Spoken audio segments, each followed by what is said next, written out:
Fox News alert, Iranian-backed Houthi rebels vowing retaliation after U.S. forces carried out more airstrikes yesterday, hitting at least 36 targets across Yemen, occupied by the Houthis.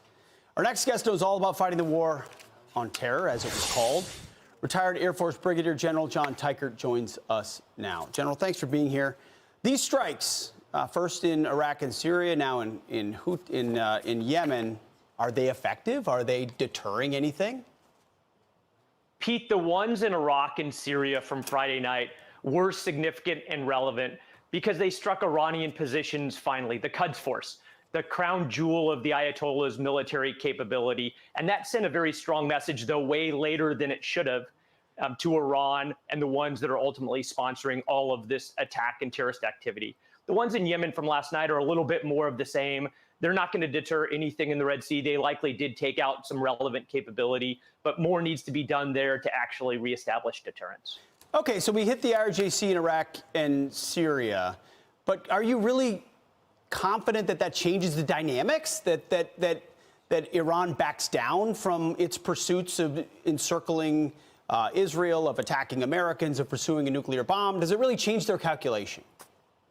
Pete, the concern is that if we would have done this after the first attack against American positions, instead of the 170th attack, then we would actually be credible in our deterrent posture.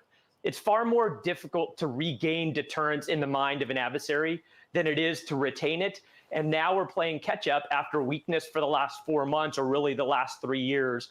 And the hope is that finally they're starting to believe that America will stand up for our positions, but it's unlikely that they actually believe it until we show consistency. That's a good point. It's easier to establish it from the beginning than it is to retain it. And we're in a massive cleanup retaining job right now, which will require something extremely significant to actually deter. If you were to pull on the levers right now, what should we do? Because right now, I'll be honest, I watch this closely. I'm very confused by what our strategy actually is. Pete, you're right to be confused. That it seems like the Biden administration's doctrine is we're worried about starting a wider war. Well, we see a wider war already because not of American strength, but American weakness. That the only thing that actually gets through to Iranians are American strength, capability, will, and resolve.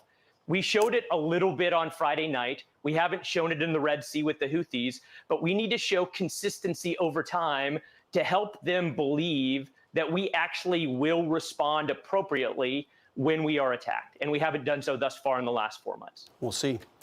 General John Teichert, thanks for your insight. Appreciate it, sir. Thank you, Pete. You got it.